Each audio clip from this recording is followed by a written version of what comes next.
السلام علیکم خواتین و حضرات، آپ صلی اللہ علیہ وآلہ وسلم کی سیرت مبارکہ پر گفتگو کا سلسلہ جاری ہے۔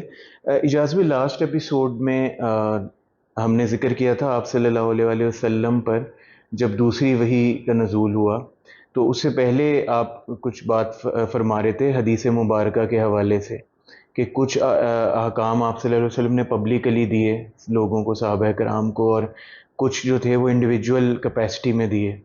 تو سر اسی حوالے سے قرآن کریم کی بھی بات آئی تھی، آپ گفتگو فرما رہے تھے کہ اس میں یہودیوں نے اعتراض کیا کہ اللہ تعالیٰ بدلتا کیوں ہے ہاں یا جی جی حکم جی بدلتا جی کیوں جی ہے؟ تو سر اس میں اللہ کریم نے اس کا کچھ جواب بھی عطا اس کے فرمایا فوراً بعد ہی جی سورہ جی بقرہ میں جی جی سورہ بقرہ میں یہ ذکر آتا ہے کہ یہودی اعتراض کرتے ہیں، سورہ بقرہ میں اللہ جواب دیتا ہے جی کہ یہ زیادہ جانتے ہیں یا میں زیادہ جانتا ہوں؟ اس کائنات کا مالک زیادہ جانتا ہے کہ اسے کیا کرنا ہے، اور جب میں کوئی آیت بھلا دیتا ہوں یا بدل دیتا ہوں، بدل دینے سے مراد ختم کر کے، تو اس کی جگہ اس سے بہتر یا ویسی آیت بھیج دیتا ہوں۔ سو یہ دیکھیں، قرآن کریم اور اس سے پہلے نازل ہونے والی کتابوں میں ایک فرق رہا۔ پہلے ساری کتابیں جو جتنی چیزیں نون ہیں، ایک تو وہ نا جو نون ہی نہیں ہے، بہت سے انبیاء پہ صحیفے آئے، کچھ پتہ نہیں وہ صحیفے کیا تھے، چھوٹے تھے بڑے تھے، ان میں کیا احکام تھے، چونکہ ان کا ریکارڈ ہی نہیں رہا ہسٹری میں، تو کچھ کامنٹ نہیں کیا جا سکتا۔ تو جب ہم کامنٹ کرتے ہیں تو ان پہ کرتے ہیں جن کے بارے میں انفارمیشن اویلیبل ہے۔ اس سے پہلی کتابیں مکمل نازل ہوئی، قرآن کریم 23 سالوں میں ٹکڑوں میں نازل ہوتا رہا، کبھی ایک آیت، کبھی آیات، کبھی پوری سورت۔ یعنی یہ بھی ہوا کہ سورہ یوسف 211 آیات ہے، 211 آیات ایک ہی وقت میں نازل ہوئی جی۔ پھر یہ بھی ہوتا رہا کہ کئی آیات بار بار نازل ہوتی رہی جی۔ ایک تو یہ ہے نا، جیسے اب سورہ رحمان پڑھتے ہیں تو اس میں بار بار آتا فَبِأَيِّ آلَاءِ رَبِّكُمَا تُكَذِّبَانِ، ریپٹیشن ہے، اس کی بات نہیں ہو رہی۔ سورہ فاتحہ کئی بار نازل ہوئی، سورہ اخلاص کئی دفعہ نازل ہوئی، تو یہ سب کچھ ہوتا رہا۔ اور اس میں سب سے بڑی بات یہ ہے، ضرورت، سچویشن، سوال، ان سب کے وجہ سے آیات نازل ہوتی رہی۔ یہودیوں کے کہنے پہ قریش مکہ نے رسول اللہ سے 3 سوال پوچھے، ابھی کچھ دنوں میں اس پہ ڈیٹیل میں ڈسکس کریں گے۔ تو اللہ کریم نے اس کے متعلق احکام بھیج دیے، جن میں سے ایک حکم تھا کہ روح کیا ہے، ایک تھا وہ کون ہے جس نے مشرق اور مغرب کا سفر کیا جی، ذوالقرنین کے بارے میں سورہ کہف میں، ایک سوال تھا کہ غار والے کون ہیں، اور یہ وہ باتیں ہیں جن کے بارے میں عرب نہیں جانتے تھے، یعنی سوال وہ تھے جن کے بارے میں عرب نہیں جانتے تھے، یہودیوں کی کتابوں میں ذکر تھا، وہ جانتے تھے۔ سو انہوں نے کہا اگر نبی ہیں تو یہ سوال پوچھو، اگر جواب دے دیں گے تو نبی ہیں، اگر نہیں دے سکے تو نبی نہیں ہوں گے۔ یعنی انہوں نے لٹمس ٹیسٹ بنا کے دیا۔ تو اللہ کریم نے اسی ضرورت کے مطابق آیات نازل کر دی جی۔ یوسف علیہ السلام کے متعلق پوچھا کہ یوسف کون ہے، کیا ہے، اور اس سے پہلے عرب میں کسی نے اللہ کے نبی یوسف کا نام بھی نہیں سنا ہوا تھا۔ کیا کہہ رہا ہوں میں؟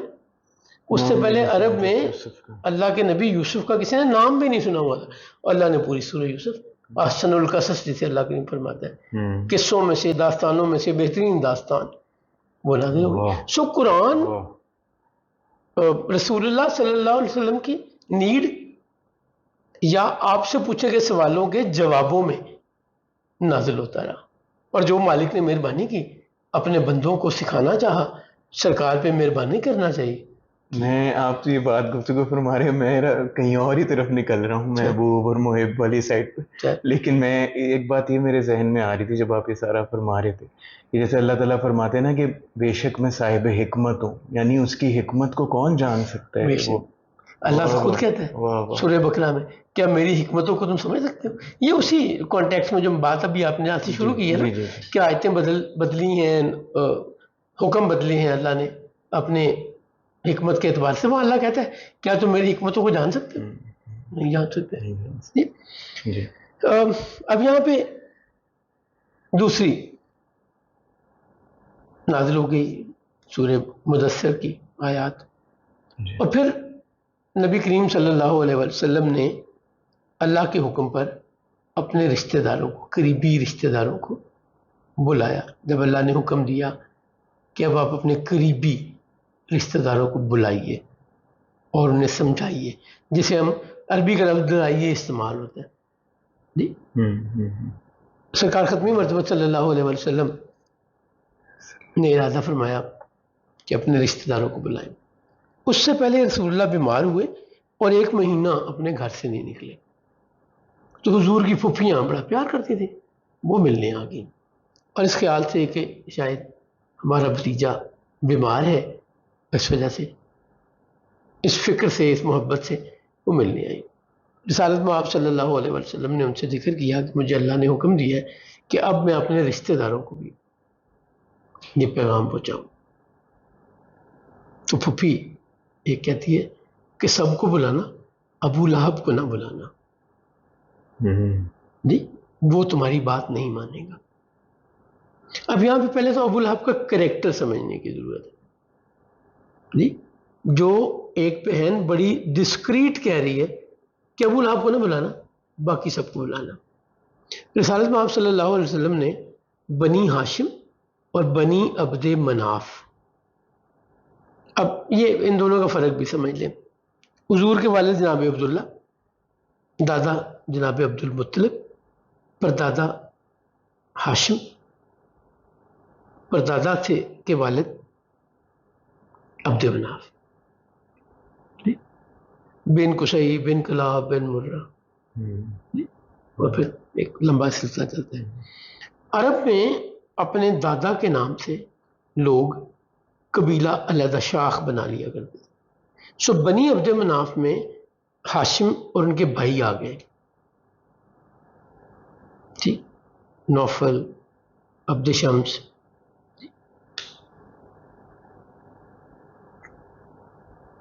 بنی ہاشم میں صرف ہاشم کی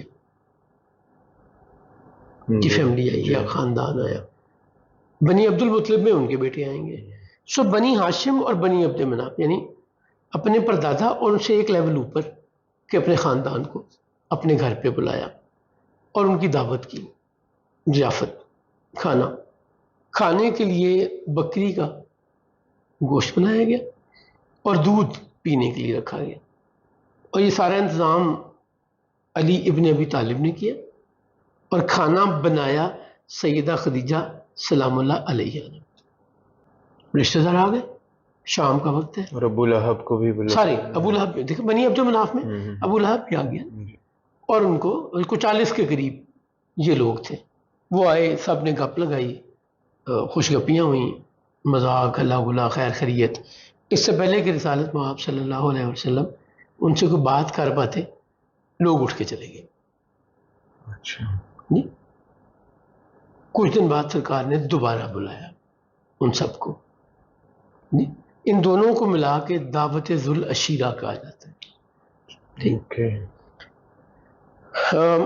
سرکار ختمی مرتبہ صلی اللہ علیہ وسلم نے دوسرے موقع پہ، دوسری دعوت کے بعد، اس سے پہلے کہ لوگ اٹھ کے چلے جائیں، انہیں کہا کہ میں تمہیں اللہ کا پیغام پہنچانا چاہتا ہوں کہ اللہ نے مجھے نبی اور رسول بنا کر بھیجا ہے. اللہ ایک ہے، اس کے سوا کوئی عبادت کے لائق نہیں، اور بت پرستی چھوڑ دو. جو بت پرستی ان میں سے کرتے تھے سارے نہیں کرتے تھے، اور طبقاتی نظام، ایک دوسرے کی برابری، اونچا نیچا، یہ کچھ نہیں. اب اس پہ سب سے پہلے رسپونڈ کیا ابو لہب نے. ابو لہب حضور کا چچا تھا، اور اس کی والدہ کی اور کوئی اولاد نہیں تھی. یعنی حضور کی وہ دادی جس سے ابو لہب پیدا ہوا، اس سے علاوہ ان کا کوئی اور بیٹا بیٹی نہیں تھے اس والدہ سے. یہ امیر بہت تھا، بہت چمکتا ہوا چہرہ تھا، اور سرخ و سفید تھا، خوش شکل تھا، اور بہت ذہین تھا. اور ذہانت کا معاملہ یہ تھا کہ 2 لوگوں کے لیے ویو کیا گیا دارالندوہ کی ممبرشپ، جس کی شرط 40 سال تھی. ہم اس پہ بڑی لمبی ڈیبیٹ کر رہے ہیں. بالکل. ابو لہب اور ابو جہل، ان دونوں کے لیے یہ کنڈیشن ویو کر دی گئی. ذہانت کا لیول اتنے ذہین اور تھا، اتنے سمجھدار تھے. تو ابو لہب نے سب سے پہلے تو یہ کہا کہ اس سے تم ہمارے خداؤں کو ناراض کرو گے، جو بات تم کہہ رہے ہو. جی ہم لات اور عزا کی عبادت کرتے ہیں. انفیکٹ وہ کرتا تھا، باقی فیملی نہیں کرتی تھی. یہ میں کلیئرٹی دوبارہ دے رہا ہوں، باقی فیملی نہیں کرتی تھی، وہ کرتا تھا. اور تمہیں اندازہ نہیں ہے تم کیا بات کر رہے ہو، اور تم سے زیادہ شر ہمارے خاندان کے لیے کوئی نہیں لے کر آیا. یہ رسالت مآب صلی اللہ علیہ وسلم کو اس نے کہا، اور تمہیں پتہ چل جائے گا جو تم کام کرنے لگے ہو. جناب ابی طالب نے کہا کہ بیٹا میں دین عبد المطلب پر، دین ابراہیم پر رہنا چاہتا ہوں، بٹ تمہارا ساتھ دوں گا. تم پوری، چونکہ خاندان کے اس وقت پورے قبیلے کے سردار جناب ابی طالب ہیں، اور حضور کے لیے باپ کی طرح ان کا ساری زندگی سپورٹ رہی. اور علی شیر خدا جناب علی ابن ابی طالب کہتے ہیں کہ اگرچہ میں چھوٹا ہوں لیکن میں آپ کا ساتھ دوں گا. جس پہ لوگوں نے کہکا بھی لگایا کہ دیکھو یہ 10 سال 11 سال کا بچہ کہہ رہا ہے میں ساتھ دوں گا. دعوت دینے والا دیکھو اور دعوت قبول کرنے والا دیکھو، نئے دین کی نئی بات. سیدہ صفیہ پھپھی حضور کی کہتی ہیں ابو لہب سے، بھائی تم چاہو گے کہ تمہارے بھتیجے کی رسوائی ہو جس طرح کی تم باتیں کر رہے ہو؟ تمہیں یاد ہے ہمارے خاندان کے بڑے ہمیشہ کہتے آئے ہیں کہ عبد المطلب کے گھر میں ایک نبی آئے گا، محمد وہی نبی ہے. ابو لہب کہتا ہے کہ یہ تم عورتوں والی باتیں کر رہی ہو جو اپنے گمان میں رہتے ہیں. تم کو اندازہ نہیں ہے کہ ہماری تعداد کتنی ہے اور عرب میں باقی قبیلے کتنے بڑے بڑے ہیں. جب تمام قبیلے تمہارے خلاف ہوں گے تب تمہیں سمجھ آئے گی. اور یہ بڑبڑاتا ہوا کہتا ہوا نکل گیا. باقی خلاف ہوتے رہتے، تم تو ساتھ دیتے. اچھا یہ تو نصیب کی بات ہے. دیکھیں وہ ابراہیم علیہ السلام پہ جب آگ میں پھینکا جا رہا تھا تو آگ کا بہت بڑا الاؤ تھا جو 7 دن جلتا رہا. وہ کتنا بڑا الاؤ ہوگا جس میں پھینکنے کے لیے منجنیق یا جھولا سلنگ استعمال کی گئی، غلیل کی طرح یا جھولا استعمال کیا گیا. وہ کتنی بڑی آگ ہوگی.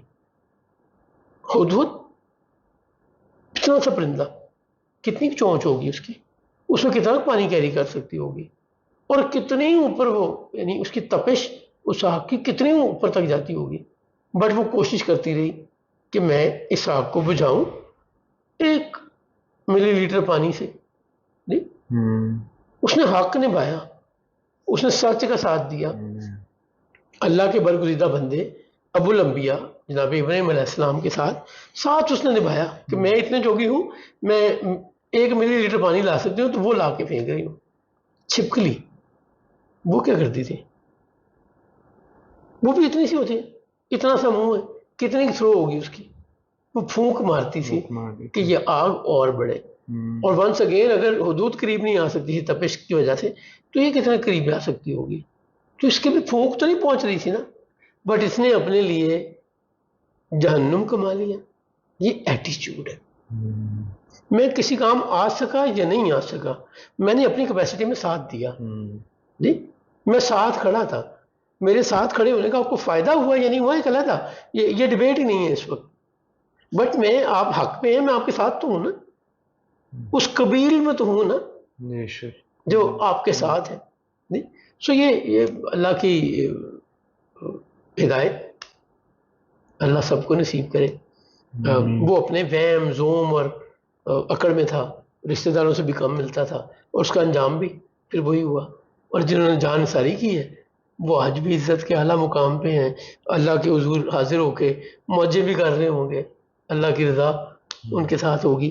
اللہ ہمیں ہدایت پہ رکھے. اللہ کریم ہمیں ہدایت سمجھنے کی توفیق دے. اللہ ختمی مرتبہ صلی اللہ علیہ وآلہ وسلم کے صدقے ہمارا ایمان، ہماری کوشش، ہماری ہدایت پہ چلنے کی ایفرٹ قبول کرے اور ہمیں صحیح راستہ دکھائے. انشاءاللہ تعالی نیکسٹ ایپیسوڈ میں یہاں سے سلسلہ آگے بڑھائیں گے. اگر آپ کے ذہن میں کوئی سوال ہو تو آپ کمنٹ سیکشن میں بھی سوال پوچھ سکتے ہیں، اور نمبر بھی اسکرین پر آ رہا ہے. انشاءاللہ تعالی نیکسٹ ایپیسوڈ میں ملاقات ہوگی. السلام علیکم ورحمۃ اللہ وبرکاتہ.